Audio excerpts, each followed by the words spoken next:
안녕하세요. 온땅교회를 말씀으로 섬기고 있는 한성민 목사입니다. 온땅교회 유튜브 채널을 시청해 주셔서 감사합니다. 설교를 들으신 후에 좋아요와 구독을 꼭 눌러주시면 감사드리겠습니다. 온땅교회 말씀 사역에 큰 도움이 됩니다. 오늘도 말씀 안에서 평안하시고 즐거운 하루 되시길 바랍니다. 감사합니다.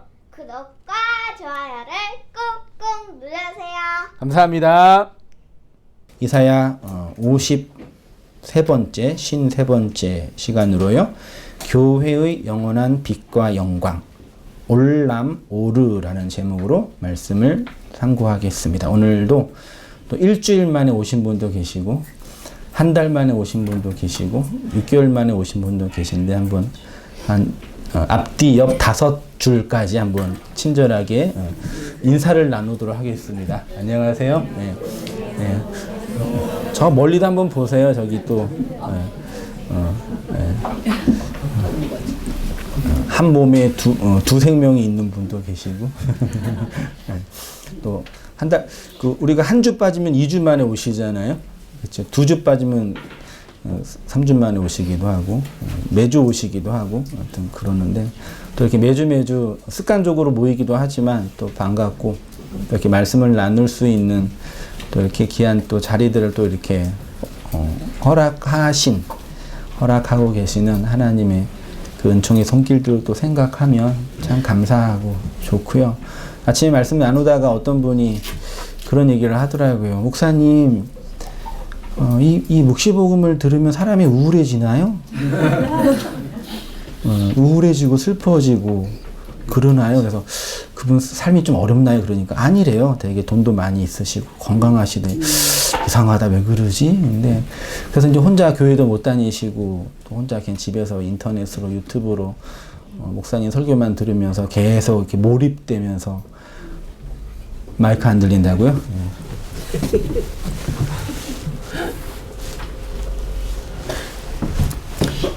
하나, 둘, 셋. 너무 크다. 아, 커요? 네. 저희 입장과 여러분 입장이 다르죠, 항상. 네, 항상 우린 그래요. 근데 이 묵시복음 알면 우울해지나요? 아니에요? 누가 우울해지고 되게 처음엔 그래요? 환희. 아까 찬양도 내게 강 같은 평화 이런 찬양 부르면 괜히 기복주의 신앙을 추구하는 것 같고 박수 치면 괜히 막 옛날 부흥회 생각나고 여기 박수 치면 되게 몸에 좋은 거 아시죠? 진짜 여기 손바닥에 혈이 있어가지고 막 쳐주면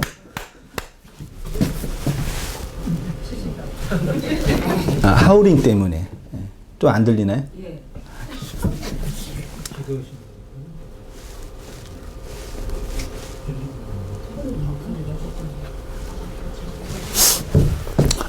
예. 좀 낫죠? 예. 그래서, 박수 치면 좋아요? 그런 뭐라 그럴까요? 과정이라면 과정이고, 내용이라면 내용이라는 생각이 들어서, 우리가 진리의 말씀으로 부정당하고, 다나토스의 죽음으로 죽고, 또 우리의 옛 자아가, 회파되어지고, 파괴되어지는 그 부정의 경험이 신앙의 모든 건 아니죠. 그렇죠? 그게 없어서는 안 되겠지만 그것만 아니라 그렇게 죽어서 살아나는 그 신앙의 하나됨이라 그럴까요? 어두움을 통해서 빛이 되어지고 또 빛 안에 있는 어둠들을 발견해서 그 하나를 가진 자, 그게 이제 모노게네스라고도 하고 양식을 가진 자라고도 하죠. 그러니까 복음은 하나님은 우리를 그냥 이렇게 절망시키시고 부정시키는 것이 목적일 수 없겠죠. 무슨 초월자가 무슨 피조물인 인생을 향해서 특별하게 되게 화가 나겠어요? 그게 아니라 하나님의 분명한 의도와 그 섬김들이 우리 안에 있는데 우리의 그 신학과 인생의 그 욕망들이 많이 이렇게 어그러져 있기 때문에 하나님을 오독하고 오해하고 자기의 인식론적 틀로 받아들이더라고요. 그게 다 다르게 나타나고 있더라고요. 오늘은 그런 부분에서 이제 우울함과 기쁨, 환희와 슬픔, 어두움과 빛 혹은 무지와 지식 이 두 개가 두 마음이라 그럴까요? 두 개가 어떻게 우리 안에서 생명으로 하나가 되어 신앙의 그 진일보라 그러면 좀 그렇고 하나님의 사랑으로 성장해 가고 하나님의 그 넓은 사랑과 은총을 받은 자로 이제 존재하는지 역사를 살아가게 되는지의 문제의 한 측면을 말씀을 나누고자 합니다. 그래서 교회의 영원한 빛과 영광 올람이 그 히브리어 뜻이 뭘까요? 많이 얘기했었는데 올람이란 단어가 빛 아니 영원함 영원 그런 뜻이고요. 오르는 빛이죠. 하나님의 영원한 빛으로서의 누구요? 교회.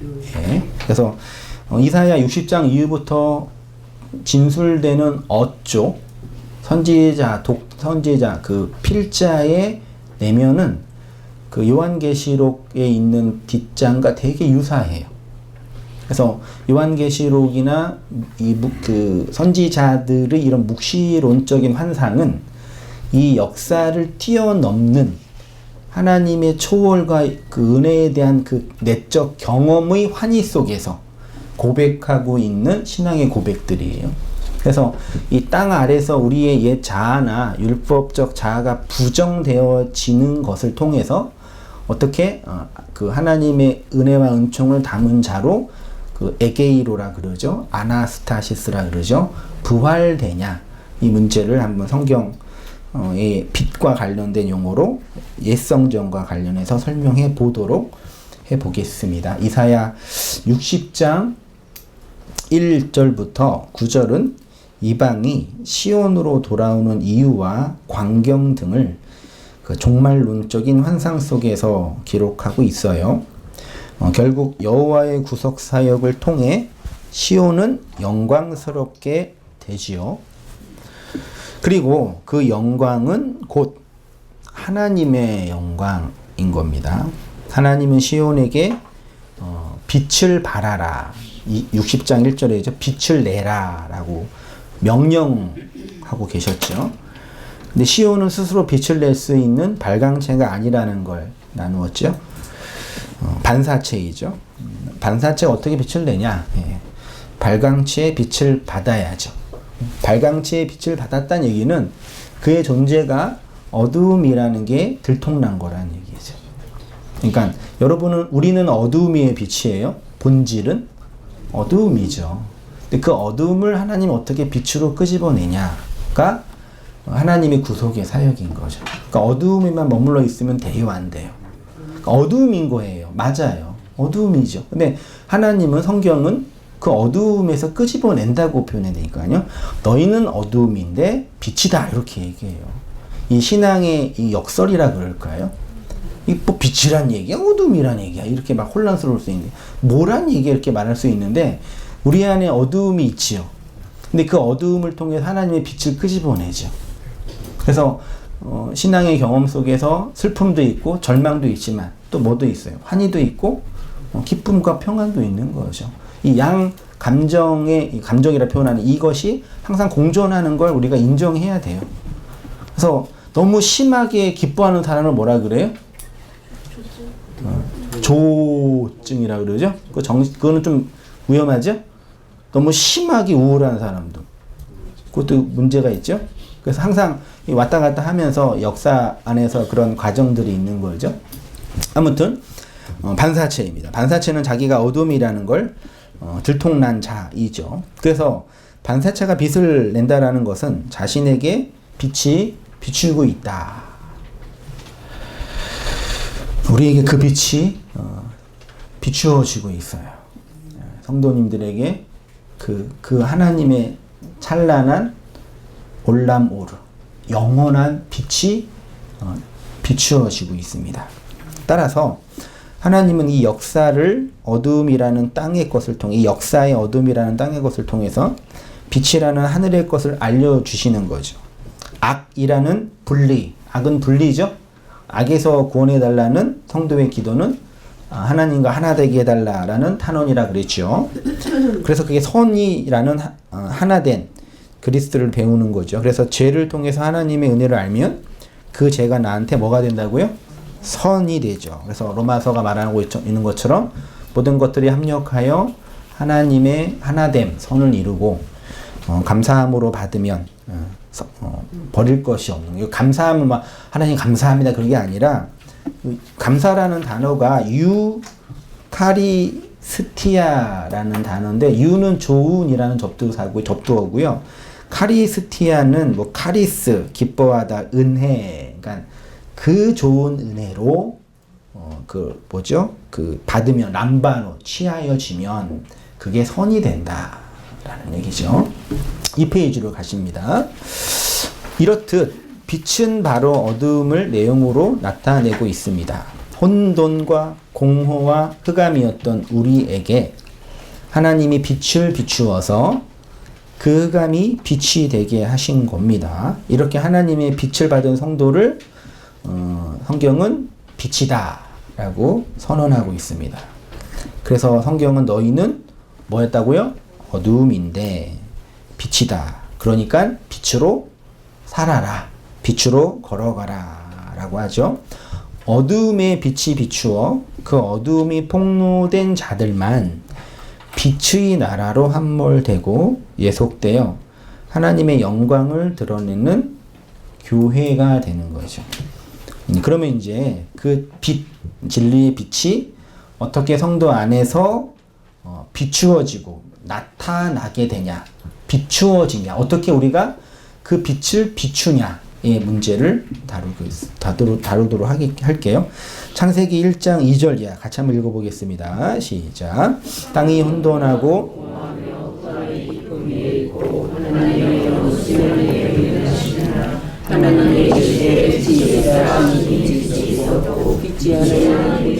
좋았더라. 하나님이 빛과 어두움을 나누사. 창세기 1장 1절은 베레시트 바라 하나님이 그 하늘들과 그 땅을 창조했다고 하시죠. 선언하시고 2절부터는 창조의 대락이라고 표현하는데 재미있는 건 2절 이하에 창조라는 단어, 바라라는 단어가 있어요? 없어요? 없어요. 그냥 있어라. 그러니까 이 존재하라 라는 게 창조라고 표현할 수 있는데 빛이 있으라, 그 하야예요? 빛이라 이렇게 한 거예요. 그러니까 1장 3절을 보면 하나님의 빛이 있으라, 즉 하야라고 하시니까 빛이 하야 있게 된 겁니다. 빛이 있으라고 아마르 내용으로 말하니까 우리에게 말하는 거예요. 내용으로 밖에 말을 통해서 그 내용으로 들어가니까 빛이 있게 된 거예요. 그러니까 이걸 굳이 적용을 하자면 하나님이 우리에게 말씀이라는 진리의 빛을 증거하시죠. 그게 우리에게 뭘로 들어온다고요? 내용으로, 속의 말로 들어와야 그 말이 빛이 되는 거죠. 그러면 이 빛은 어디에 있는 거냐? 2절에 혼돈과 공허와 흑암이죠. 혼돈 토우, 공허 보후, 흑암 호셰크라고 이렇게 표현하는데 혼돈 따로, 공허 따로, 흑암 따로가 아니라 제가 보기에는 혼돈은 틀이 없는 거고요. 공허는 뭐가 없는 거예요? 내용이 없는 거죠. 그거를 호셰크라고 하는 거예요. 어둠은 또 다른 의미로는 무지이거든요. 그러니까 어둠은 무지이고, 사실 우리는 이 무지, 그러니까 지식이 없는 그 상태, 내용과 틀이 없는 상태라고 표현해요. 그러니까 혼돈과 공허라는 흑암인 자가 빛이 된 거죠. 그러면 빛이 됐다는 얘기는 틀이 형성이 되고 진리의 틀, 그 안에 내용이 주어졌다라고 말할 수 있는 거죠. 쉽게 말하면 이 절의 어두움에서 빛을 나눈 겁니다. 이러한 하나님의 창조 사역은 고스란히 우리 안에서 이루어지고 있는데 어두움인 나에게 뭐 하셔요? 내적 말씀이라 그럴까요? 내적 성령? 네. 아마르 하니까 빛이 드러난 거죠. 무엇을 통해서? 어둠을 통해서요. 그러니까 어둠이 폭로된 거죠. 그래서 아까 우리 경험 속에서 복음, 이 진리의 복음을 들으면 우울합니까? 그러니까 여러분이 안 그러시다면서요? 항상 그러면 기쁘세요? 아, 기쁘다. 내게 강 같은 평화 항상 그러세요? 아니잖아요. 그렇게 양극단에 굳이 빠질 필요 없어요. 기뻐할 때는 뭐 하면 돼요? 기뻐하면 아파트 값 올라가면은 감사원금 내면 되고. 그게 뭐가 나빠요? 우리는 감사원금 봉투 없으니까 걱정하지 마세요. 슬퍼할 때는 슬픈 일이 있잖아요. 암에 걸리면 슬퍼요, 기뻐요? 기쁘세요? 아니죠, 힘들죠. 사랑하는 가족이 그렇게 어려움에 빠지면 얼마나 힘들어요. 그럼 뭐 하면 돼요? 슬퍼하면 돼요. 기뻐할 때는 기뻐하고, 슬퍼할 때는 슬퍼하고. 근데 그게 잘 돼요, 안 돼요? 안 되니까 정신질환이라는 병이라는 게 있는 거죠. 사람이 왜 그런지 아세요? 그러니까 정직하지 않기 때문에. 자기 자신에 대해서 자기 자신의 어둠이 이렇게 드러나는 게 싫으니까 정직하게 반응하지 않기 때문에 그걸 가리는 거죠. 기쁨이라는 포장으로, 슬픔이라는 포장으로 가리는 거예요. 그래서 그런 환자, 그러니까 정신질환 환자, 정신도 병이니까 병에 걸린 분들의 기본적인 이 방식은 페르소나로 자기를 방어하는 기제가 되게 강해요. 되게 강해요. 방어하는 기제가요. 우리도 마찬가지입니다. 어떤 걸 들어도 그 말씀으로 자기를 방어해요. 그러니까 자기한테 유리한 쪽으로 해석을 하는 거죠. 저 마이크 여러분 올려달라 그랬잖아요. 맨 처음에. 저는 되게 크게 느껴졌거든요. 왜 그래요? 우리 교회 모니터 스피커가 없어요. 제가 인식을 못하는 거죠. 똑같아요. 모든 인식이 다 그렇게 우리가 역사를 해석해요. 다시 이제 와서 빛이란 어둠에서 나온 것입니다. 혼돈과 공허의 내용으로 있는 흑암인 우리에게 하나님이 빛을 비추어서 그 흑암이 뭐가 된다고요? 빛입니다. 그러나 이 세상은 여전히 어둠이죠. 어둠인 세상에 어둠인 내가 빛이 된 거예요.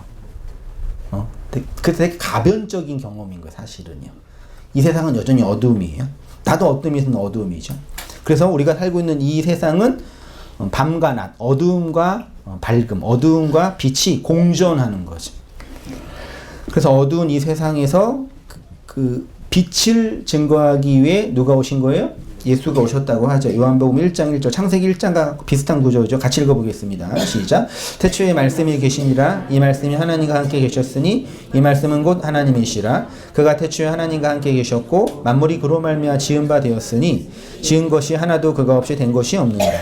그 안에 생명이 있었으니 이 생명은 사람의 빛이라. 빛이 어둠에 비치되 어둠이 깨닫지 못하더라. 요한복음 1장에 빛이 어둠에 비친 사건을 예수 그리스도의 성육신, 말씀이 육신이 된 사건이라고 선언하고 있죠. 하나님이 말씀하셨고 이 말씀은 하나님의 생명이고 그 생명은 빛으로 비추어졌습니다. 5절에서 빛이 무엇을 비췄냐면 어둠을 비춘다 그랬죠. 창세기의 혼돈과 공허와 흑암에서 하나님의 빛을 선포하신 것을 그대로 차용하고 있습니다.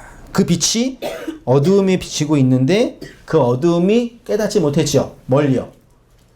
자신의 어두움을요. 내가 어두움이라는 걸 빛을 통해서 깨닫지 못하니까 그 빛을 거부한 거라고 하는 거죠. 그러니까 이 역사 속에 있는 모든 사람들에게 무엇이 비추고 있냐면 생명으로 오신 예수라는 빛이 그 마음에 비추고 있습니다. 그런데 거의 대부분의 사람들은 그 빛을 깨닫거나 취하지 못해요. 왜냐하면 자신이 어두움이라는 걸 모르기 때문이죠. 그 진리에 정직하게 반응하지 못하기 때문이죠. 여전히 자기 방어 기제로 하나님을 대하고 있기 때문이죠.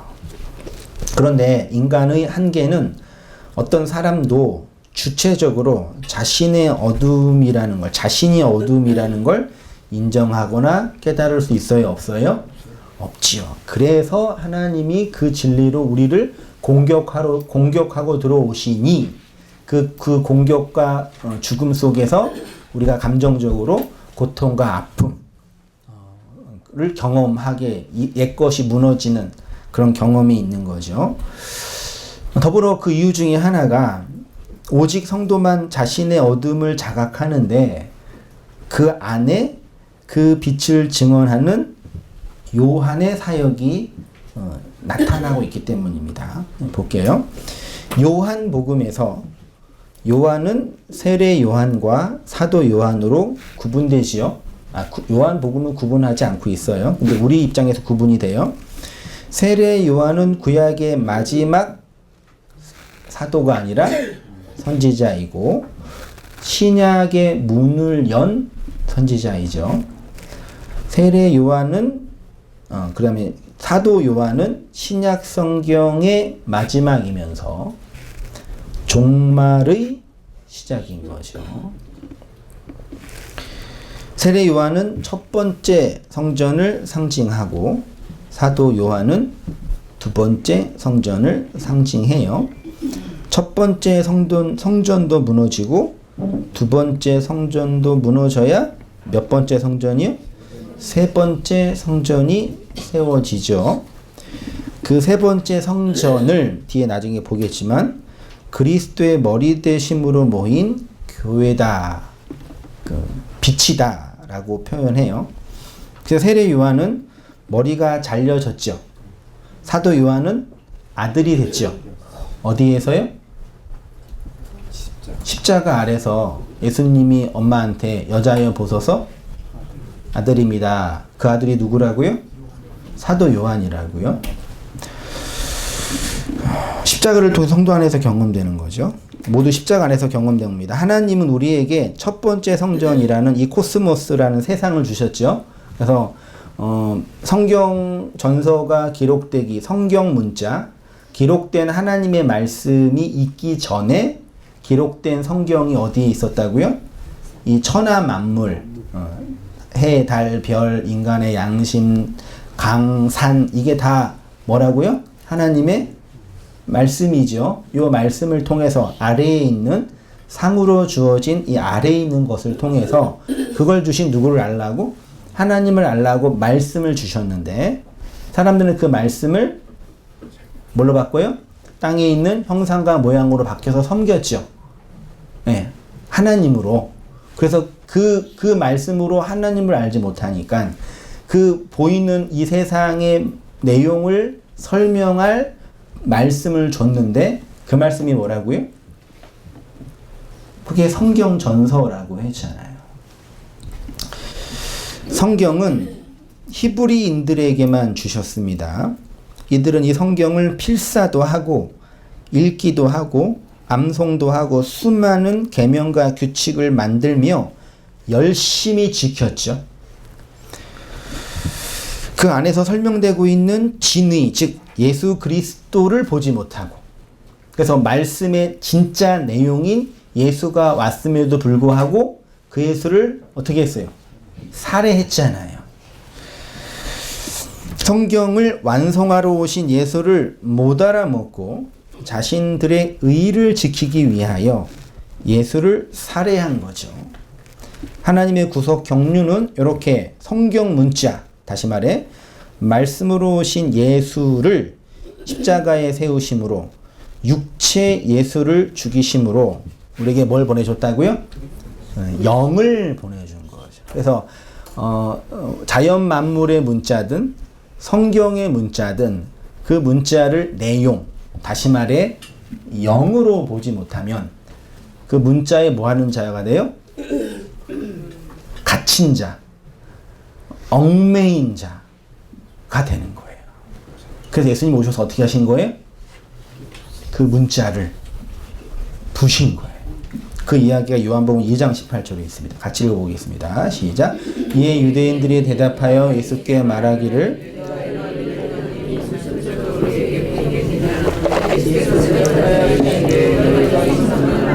내가 사흘 동안 일으키리라. 유대인들이 이르되 이 성전은 46년 동안 지었거늘 내가 3일 동안 일으키겠느냐 하더라.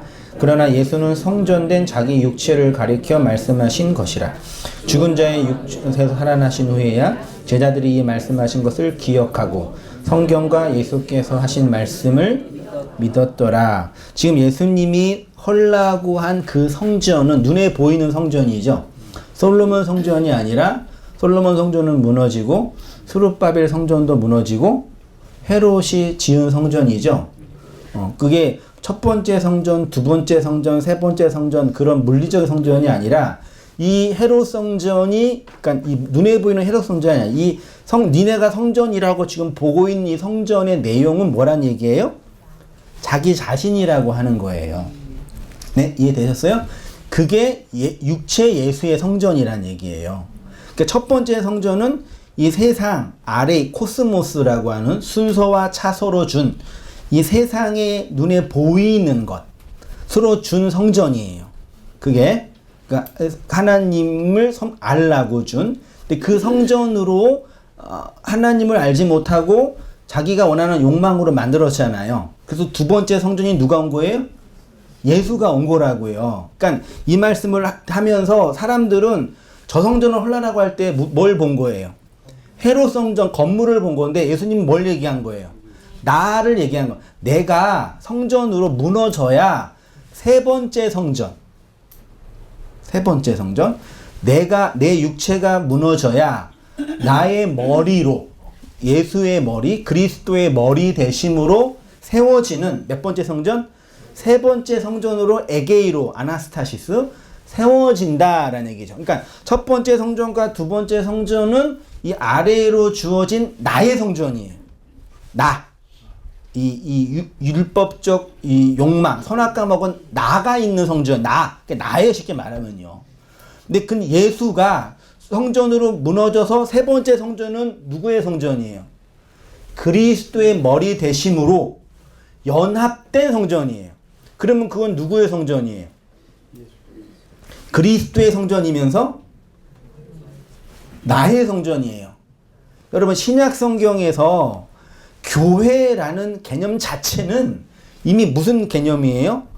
연합과 공동체의 개념이에요. 예? 그러니까 내가 교회 됐다는 얘기는 내가 주체가 돼서 예수를 잘 믿어서 교회가 됐다는 얘기가 아니라 이미 나의 교회됨의 전제는 누가 내주하는 거예요?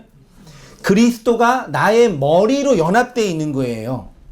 이거 모르면 말짱 도루묵이에요. 내가 예수를 잘 믿고 예수님을 잘 의지해서 내가 교회가 된 게 아니라 이미 그리스도의 머리 대심으로 편입된 그 머리 대심으로 함몰된 자가 교회예요. 그래서 신약 성경 성령이 임한 이후에 신약 성경은 그 교회됨을 끊임없이 얘기하는 거예요.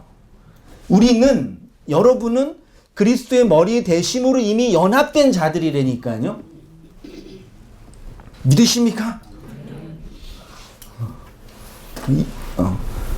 별거 아니에요? 이 영광스러운 복음의 내용입니다. 그래서 3일 동안 그러니까 세 번째 성전으로 다시 세우겠다라고 말한 거죠. 22절에 근데 그때 이야기는 다 알았어요, 몰랐어요? 아무도 몰랐죠. 그리고 22절에 죽은 자 가운데서 살아나신 후에야 영으로 부활하신 후에야 제자들이 말씀하신 것을 기억하고 성경과 예수께서 하신 말씀을 믿었더라. 그러니까 그들이 그 세 번째 성전으로 세워졌다라는 말씀인 거죠. 자, 따라서 어두움인 나에게 그 어두움을 빛으로 증언한 세례 요한의 사역이 없으면 자신이 어둠인지 알아요, 몰라요? 몰라요. 그래서 요한복음은 태초의 말씀을 설명하신 후에 예수님을 곧바로 말하지 않고 그 빛을 증언할 누구요? 요한을 선언하고 있어요. 같이 읽어보겠습니다. 시작. 하나님께로서 보내심을 받은 사람이 났으니 이름은 요한이라. 그가 증언하러 왔으니 그 빛에 대하여 증언하고 모든 사람이 말미암아 믿게 하려 함이라. 그는 이 빛이 아니요 이 빛에 대하여 증언하는 자라. 요한이 그에 대하여 증거하여 외쳐 가로되.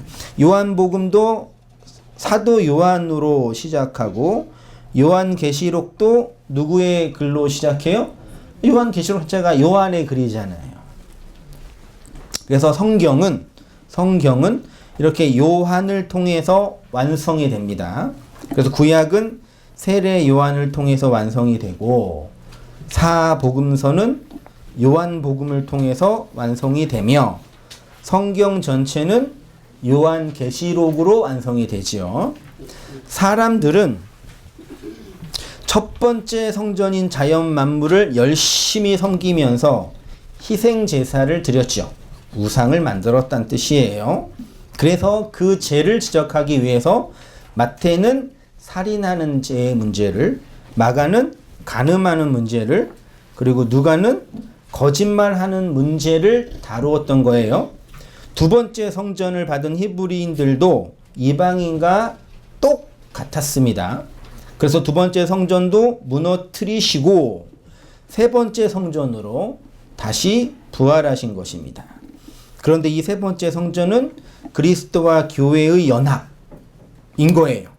천년 왕국을 살아가는 교회인 거예요. 그래서 이렇게 세 번째 성전으로 그리스도와 부활한 교회를 뭐라 그런다고요? 너희는 세상의 빛이다 라고 선언하는 거예요.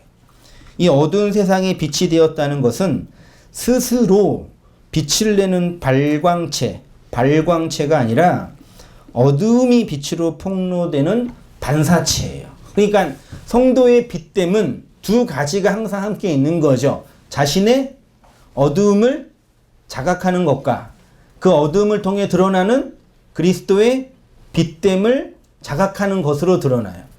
그게 죽음과 부활, 슬픔과 환희, 아픔과 기쁨으로 설명되는 성도의 내적인 고백인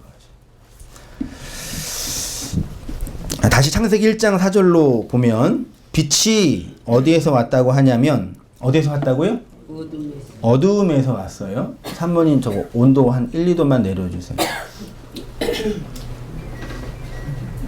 너무 또 내리면 또 추워하셔요. 그러니까 이 역사는 혼돈과 공허라고 불리는 어두움이 어떻게 하나님의 빛으로 완성되는지를 설명하고 있는 겁니다. 그러니까 더 쉽게 말하면 혼돈과 공허라는 어두움인 내가 어떻게 하나님의 빛으로 완성되어지고 있는지를 설명하는 거예요. 어두움인 내가 하나님의 빛에 의해서 장악당하여 어두움이 점점 사라지는 것이 성도의 인생이고 역사라는 거죠. 그 일이 무엇으로 가능하냐면 요한의 증거, 구약의 모든 율법적 조항, 이 역사의 모든 인과율이 나를 얽매이고 종노릇 만드는 선악구조가 아니라 하나로 완성하여 생명이 되게 하는 것임을 알게 되면 내가 요한으로 완성되는 거죠. 아까 이 말씀을 잠깐 안 나눴는데요. 좀 앞으로 가셔서 요한복음 아까 2장 18절에 그 예수께서 대답하여 이르시되 너희가 이 성전을 헐라라고 하셨죠. 이 헐라가 헬라어로 뭐라고요? 보이시나요? 리오라는 동사인데 이게 기본적인 뜻이 풀다, 해방하다, 풀어주다, 혹은 폐지하다 예요. 이거를 그 헐라라고 번역을 했어요. 그러니까 옛 성전을 헐라란 얘기는 물리적으로 무너뜨리라라는 의미가 아니라 그것이 가지고 있는 내용을 뭐하란 얘기예요? 풀어라, 설명하란 얘기예요. 그것이 역사 속에서 무너지는 것으로 경험한 거예요. 그러면 저를 보세요, 여러분. 성도가 그리스도의 진리의 말씀을 통해서 목배임을 당하고 다나토스의 죽음으로 죽는다는 얘기는 오늘 번역한 것처럼 무너지는 거죠. 깨트려지는 거죠. 절망하는 거란 말이에요. 근데 그 내용은 뭐냐면 그 안에 있는 진리를 풀어내는 거예요. 그래서 말씀이 풀린다. 성경이 해석된다. 단지 신학으로 성경을 푼다는 정도가 아니라 그것의 안에 있는 내용이 내 마음에서 이해되고 받아들여진다라는 거죠. 그래서 그렇게 성전이 풀려진 거, 옛 성전이 내용으로 드러난 자를 하나님의 마음이 된 자, 하나가 된 자라고 표현하는 거죠. 옛 성전만 풀리는 게 아니라 뭐도 풀어야 돼요? 예? 우리 자신도 풀어야죠. 너도 풀어야 되고. 그걸 또 다른 의미로 용서라고도 표현하는 거죠. 다시 이제 와서요. 성경, 지금 4페이지로 가야죠. 4페이지 세 번째 성전으로 부활하시.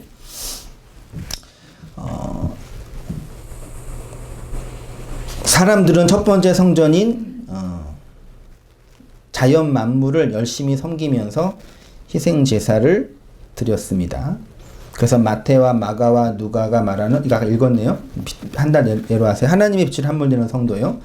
창세기 1장 4절로 보면 빛이 어디에서 왔냐고 하냐면 어두움에서 왔다고 했죠. 혼돈 공허라는 흑암이 하나님의 빛으로 완성되는지, 우리 안에서 설명되는지를 말하고 있는 것입니다. 그래서 그게 종로로 타는 거, 선악구조 아래 있는 거고, 하나로 완성하여 생명이 되게 하는 것임을 알게 되면 내가 요한으로 완성되는 거죠. 그것을 율법의 완성, 마침으로 사랑이라고 하는 것입니다. 그래서 성경이 그렇게 뭐하라 그래요? 사랑하라. 서로 사랑하라. 신약 성경은 계속하죠. 그럼 사랑한다는 얘기는 뭐예요? 율법을 완성, 어디에서요?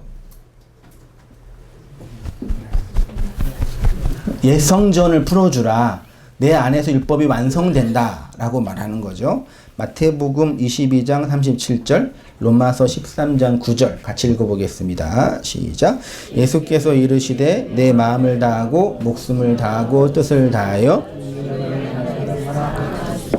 둘째도 그와 같으니 내 이웃을 내 자신과 같이 사랑하라 하셨으니 간음하지 말라, 살인하지 말라, 도둑질하지 말라, 탐내지 말라 한 것과 그 외에 다른 계명이 있을지라도 내 이웃을 내 자신과 같이 사랑하라 하신 그 말씀 가운데 다 들었느니라.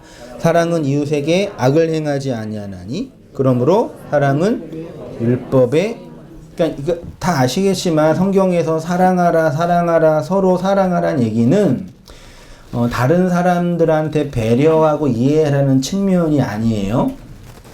우리는 거의 사랑하지 못하죠. 사랑을 생각하면 남을 배려하고 다른 사람 입장에서 무엇인가 더해주는 인본주의적인 나 중심의 사랑을 말하는데, 성경이 말하는 사랑은 그런 나 중심의 사랑이 아니라 복음의 진리 중심의 사랑이라고 말할 수 있겠습니다. 살인하지 않게 하고 간음하지 않게 하고 거짓말하지 않게 하는 그 마지막 하나, 다시 말해 그리스도의 머리 대심, 머리로 마음에 담겨진 자, 성도의 요한됨, 머리 잘림과 아들됨으로 율법의 완성으로서의 사랑이라는 얘기죠. 그러니까 성경에서 사랑하라는 얘기는 다른 측면으로 뭐가 되라는 얘기예요? 사랑하는 자가 되라. 사랑이 되라 라고 말하는 거죠. 이러한 성도의 머리 잘림과 아들됨은 밖에서 주어진 진리의 검과 생명의 씨로만 가능한 것이기 때문에 무조건적이고 불가항력적인 하나님의 열심이라고 하는 거죠. 요한복음 12장 46절 제가 보겠습니다. 나는 뭘로요? 빛으로 세상, 누구에게요? 호코스모스 안에 있는 나에게 왔나니. 나는, 그리스도는 빛으로 교회에게 왔나니 무릇 나를 믿는 자는 어둠에 거하지 않게 하려 함이라. 누구를 믿는 자가 어둠에 거하지 않는다고 하냐면 세상에 빛으로 오신 예수를 믿는 자가 어둠에 거하지 않는다고 합니다.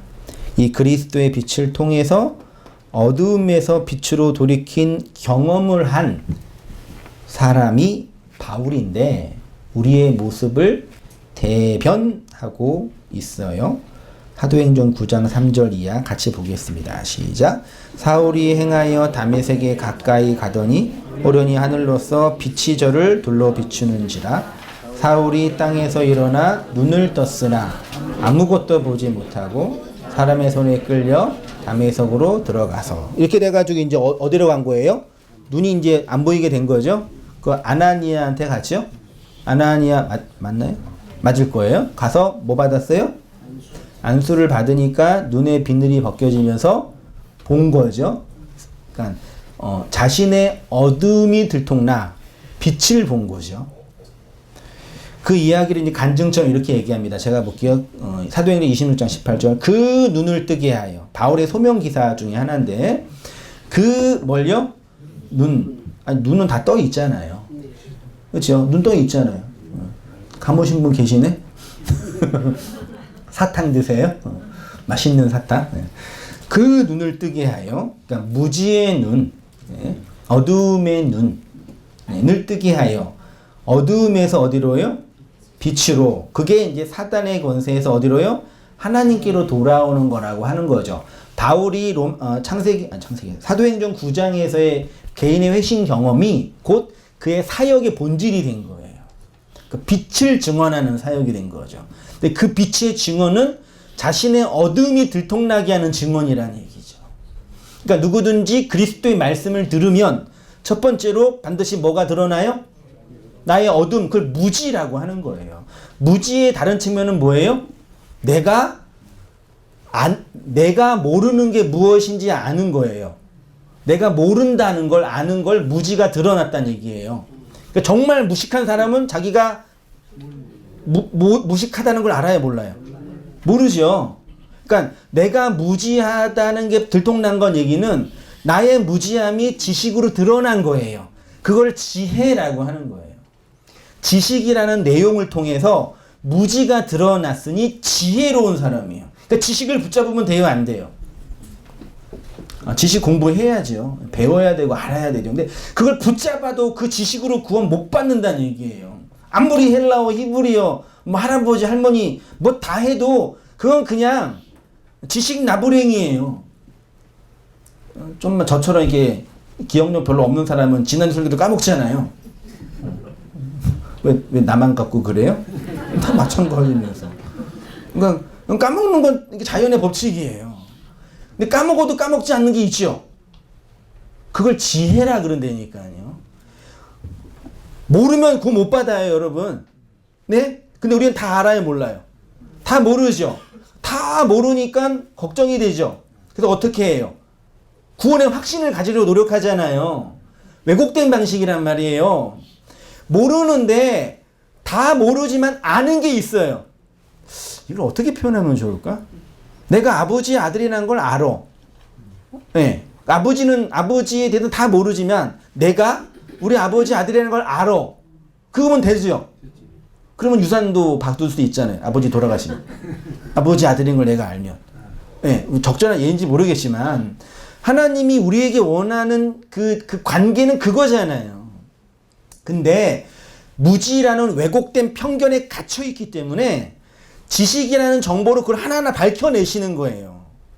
그래서 아무리 탁월한 설교나 지식이 아주 선명하고 분명해도 우리가 어떤 진리를 깨닫고 지혜를 발견할 때는 그 지식 때문에 지혜를 발견한 게 아니에요. 그 나중에 성경이라는 문자 자체도 우리한테 없어지는 거잖아요. 이 성경도 섬김의 대상이 될 수 없잖아요. 성경도 해석하기 나름이고 보는 입장이 다르면 어떻게 예수님은 이 성전을 리오하라라고 했는데 그거를 무너뜨리라고 번역을 해요? 그것뿐이 이해 못해요, 사람들은요. 이 성전을 헐라, 리오하라, 폐지하라 그랬단 말이에요. 그 의미를 보면. 그러면 당대 유대인들이나 제자들은 무슨 말이지? 아, 성전을 헐라 그러시는구나. 그렇게 이해했단 말이에요. 그러니까 사람은 어차피 자기의 인식론, 감정과 지식을 근본 인식론으로 밖에 있는 지식을 받아들여요. 그러니까 지식을 전하면 다 어떻게 이해해요? 여러분의 지식틀로 이해해요. 그러면 구원 받아요, 못 받아요? 지식이 뛰어난 사람은 구원을 받을 가능성이 많이 있게 되고 그 지식을 더 선명하고 분명하게 받아들인 분은 더 선명하게 구원을 받을 수 있다고 한다면 그 지식은 우리를 구원시킬 수 없게 되는 거죠. 그래서 그 지식이라는 내용과 정보를 통해서 하나님의 그 지혜, 하나님의 마음이라고 표현을 할게요. 그걸 안 사람이 하나 구원받았다라고 표현하는 거예요. 여러분 이해되세요? 그러니까 말씀을 듣고 뭐 이 설교를 듣든 뭐 다른 설교를 듣든 계속 말씀을 묵상하든 그 이 지식과 정보를 열심히 배우고 있지만 내 마음과 역사 안에서 펼쳐지는 하나님의 지혜의 말씀이 드러나지 않는 이상 우리는 여전히 어두움에 갇혀 나의 어두움에 갇혀 세상을 왜곡된 자기 욕망으로 바라본다니까요. 자기 연민에 빠지고 자기의 사랑에 빠지고 밖에 있는 그리스도 하나님을 아는 그 지식에는 안중에도 없는 거예요. 나한테 복주는 그 하느님이 중요한 거고 내 인생을 선하게 인도하는 그 다른 신이 중요한 거라니까요. 성도 안에 넣어준 하나님의 그 씨가 우리 마음 안에 있잖아요.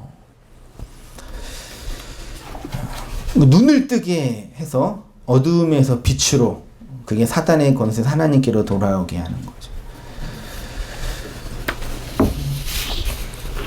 그래서 계시록 22장 5절에 보면 다시 밤이 없겠고 등불과 햇빛이 쓸데없으니 누가요? 하나님이 우리의 빛이시다. 그게 왕노릇 천년 왕국을 사랑하는 교회의 모습인 거죠. 자, 우리의 인생과 역사가 이러한 하나님의 장엄한 구속사, 어둠 속에서 빛을 밝히는 생명의 존재로 살다가 하나님의 영원한 빛으로 함몰되는 것이 성도의 인생이며 교회의 역사입니다. 태양이 지금도 빛과 열을 내고는 있지만 태양이 어떻게 빛을 내냐면 태양의 죽음으로, 요거를 핵 융합이라 그러나요? 자기가 자기를 죽여서 빛을 내는 거죠. 촛불도 자신이 죽어야지 빛을 내죠. 그러면 성도 안에서 다나토스의 죽음의 실존이 경험되죠. 네, 그 죽음의 실존은 우울함과 슬픔과 깨트려짐이기도 하지만 그것으로 뭐가 나니? 빛이 나니 평안과 환희와 기쁨이고, 그래서 아까 찬양으로 고백했던 것처럼 내게, 그러니까 옛날에 불렀던 그 강과 지금 강은 같아요, 달라요? 네? 그 부흥에서 내게 가 불렀잖아요. 그때 그 강과 지금 우리가 이해하고 있는 그 강은 한글로는 같은 강이지만 내용은 달라야 돼요. 네? 그 다르면 불러도 되는 거예요. 네. 계속 부르다 보면 언젠가 또 다를 수 있겠죠. 근데 다른 사람이 강 같은 평가 부른다고 정죄하면 돼요, 안 돼요? 네? 다른 사람이 막 희열 속에 있다고 막 정죄하면 돼요, 안 돼요? 안 돼요. 두 가지는 항상 있다니까요. 한 가지만 있으면 큰일 나요. 고단해요. 그래서 이 죽음이란, 이 다나토스의 죽음의 내용 안에서 경험되는 생명의 성장, 그게 성도의 역사 안에서 펼쳐지는 하나님의 주권의 섭리라니까요. 성도가 이 세상에서 얻을 수 있는 유일한 양식이 그거 외에 뭐가 있습니까? 돈 달라면 돈 주세요? 국가에서 주고 내가 벌어서 받는 거죠. 건강 달라면 건강 주세요? 주실 줄 믿습니다. 라고 한다고 주시겠어요? 물론 하나님의 섭리 속에 있지만 정말 이 땅에 있는 성도가 신앙이란 하나님의 주권과 섭리 안에서 펼쳐지는 내용 속에서 경험하는 내용의 본질이 있냐 없냐가 정말 중요하지 않겠냐고요. 네, 다시 와서요. 너희는 세상의 빛이다 라는 것은 이 세상의 모든 사람들은 자기의 의, 자기 욕망의 확장, 나라는 자아를 확장하는 것으로 그 존재의 목적을 살고 있는데, 그래서 하나님이 나한테 좋은 거 주지 않으면 우울해하시는 거예요. 여전히 내가 있으니까. 복음의 진리를 받은 너희는 그 반대의 길을 가게 된다고 말하는 거죠. 그래서 기독교는 인간의 의지와 결단으로만 선택할 수 있는 종교가 아니죠.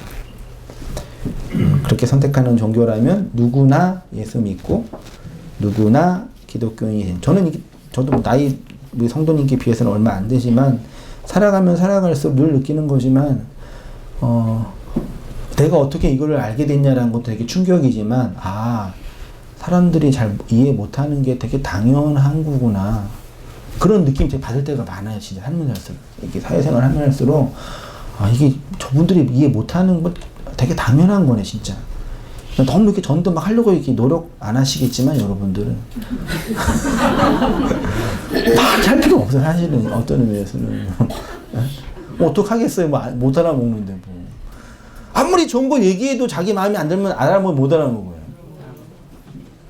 그래서 더 이상 내 인생의 그 좌우명 중에 하나가 40 넘은 인생 건들지 말자. 39세까지 좀 많이 얘기해 주는데 40 넘으면 더 이상 왈가불가 하지 말자. 생긴 대로 살다가 죽게 두자. 그게 그를 향한 진정한 사랑이다. 죄송합니다. 안 들어요, 사람. 누가 누구 얘기를 들어요. 안 들어요. 그냥 배려해주고 이해해주고 먹을 거 많이 사주고 뭐 그렇게 해줘야지. 누구와 누구 얘기를 들어요. 아무리 지식으로 얘기해줘도요 안 듣더라고요. 또 때가 되면 들을 인간들은 듣겠지만 그러니까 그게 더 선명하게 드러나요. 제 안에서요. 이게 정말 그 무스테리온일 수밖에 없는 거구나. 또 그러니까 또 누군가는 각자의 세상 아래서 이 진리를 들으면서 이 빛의 나라로 들어오고 있는 거죠. 또 누군가. 또 그걸 보면서 우리가 기뻐하고 감사하고 또 나누고 교제하는 거죠. 자, 우리는 하나님의 영원한 그 예수를 믿고 있습니다. 하나님을 영접한 그 예수를 믿고 있습니다. 그래서 그 예수의 빛, 진리의 빛이 우리의 인생과 역사로 비추고 있는 것입니다. 우리의 그 자아가 진리의 빛에 의해서 차압당하고 함몰당하여 죽어가고 있습니다. 이 세상은 기독교든 불교든 이슬람교도든 과학문명이든 산업문명이든 모두 인간의 자아 숭배, 교로 통합되어 있죠. 네.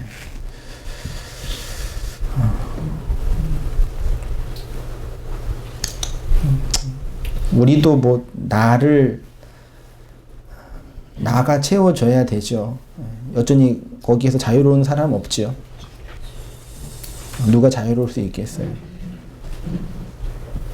근데 여전히 나가 중요하지만 성도 안에 있는 나는 그리스도와 하나 된 나잖아요. 그렇지만 나는 여전히 있지만 그리스도 하나 된 나가 있는 거예요. 하나님이 안중에 있는 거죠. 그러나 이 흑암이 가득한 이 아래 세상의 성도는 빛으로 부름받은 존재인 것입니다.